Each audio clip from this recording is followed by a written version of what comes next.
can a Jew be an anti-Semite, and to what extent? And the answer depends on the period, and of course on the personality. Probably the most interesting example, probably from the modern period, that I'm widely using in the courses, is the case of the former Chancellor of Austrian Republic, Bruno Kreisky, who was a full-fledged Jew, and had at least was in scholarly circles was widely regarded as a Jewish anti-Semite. So it's important to deconstruct the media, and to deconstruct the media you need to go to the facts. And second, to deconstruct the political correctness which is in the media and the academy. So more than activism, more than race morality, I present my students the facts. We could focus on contemporary anti-Semitism and the Middle East, and some of the people who are here could be invited just to break the silence and to pave the way for further research in our university. I would like to start asking people whether they think that there was some kind of hostility, hatred, prejudice against Jews in the Muslim world in the Middle Ages or not. Probably we should start from their own definitions of the subject. For me, I'm going to focus on the approach of political Islam and anti-Semitism. Their targets at the end to establish an Islamic caliphate and eliminate al-kuffar. Kuffar here between quotation mean any other people are not Muslim, especially they're going to start with Jews and Christian. We shouldn't wait until they reach to us. We should raising awareness of people in the West about how political Islam is dangerous for the future of humanity. I begin with what, why, and how, the many definitions of anti-Semitism. And I ask my students, why do we have even all these different definitions for something very simple and age-old? So we start with that kind of conversation, and I ask them what they think anti-Semitism is. I think moral reflection is an essential part of education. When I go in and lecture about the Holocaust, I want students to reflect on the roles that people played during the Holocaust. I want them to reflect on what they would have done. My course examines the complexity and interdisciplinary narratives of anti-Semitism and its impact in the contemporary world today. The working title of my course is Shattered Mosaic, Anti-Semitism within the EU.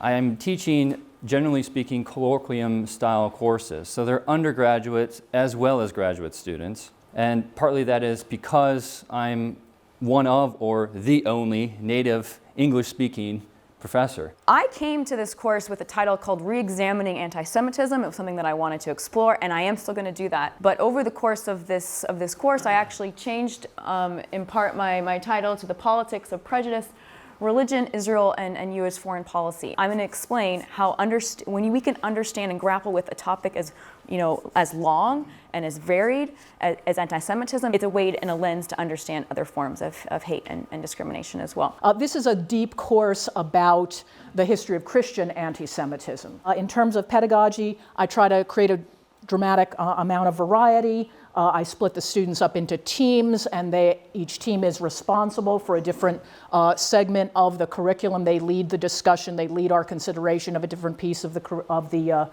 schedule. I'm going to talk about the whole business of othering, and I'm going to draw from a very important Christian tradition, which is the Hebrew Bible, and then I'm going to take this whole business of othering, and I'm going to talk about it within the confines of different types of hatreds and prejudices. That's what I'm going to do. So really what we have here is a syllabus that's going to talk about the other, and it's going to talk about it with respect to blacks, Jews, and Muslims. Well, I open up immediately with the discussion of what is a Jew. Once we've defined it, how do you measure it?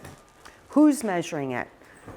What is it that they say? It's really a challenge because many students find the anti-Semitism, either they believe it stops after World War II, they don't really discuss it as much, or there's still this misconception or perception that Jews are white.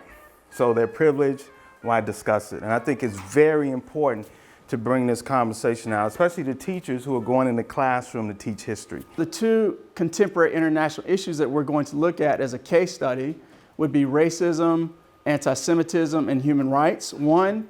And 2, we'll look at Pan-Africanism, Zionism, and international law. I don't want to just focus on knowledge and content, but I want to move towards practice and problem solving. There is a lot of inner Jewish community work that is already going on, but I would like to reach out more and not only stick to Jewish community, but reach out to other places and other people, because I think it's more important that, yes, we could fight it within ourselves, but I think it's important to also fight together and unite everyone together. So I was thinking more of using social media as a platform to reach out and to connect as many people as possible. And I think more what I would like to focus on at first is to raise awareness, because I think that is something that is lacking and not a lot of people are aware that this is going on in our own communities. Too many blacks in my community are fighting and killing each other simply based off the fact that I grew up in one place, you grew up in another place, so we have to hate each other. We have to hurt each other. The quote that we've been repeating for the past 2 weeks, that anti-Semitism starts with Jews but doesn't end with Jews, is a message that I want to pass on to a younger generation to help build us to a closer sense of community. One without hate, one without discrimination, and one where you're free to love one another despite where you grow up.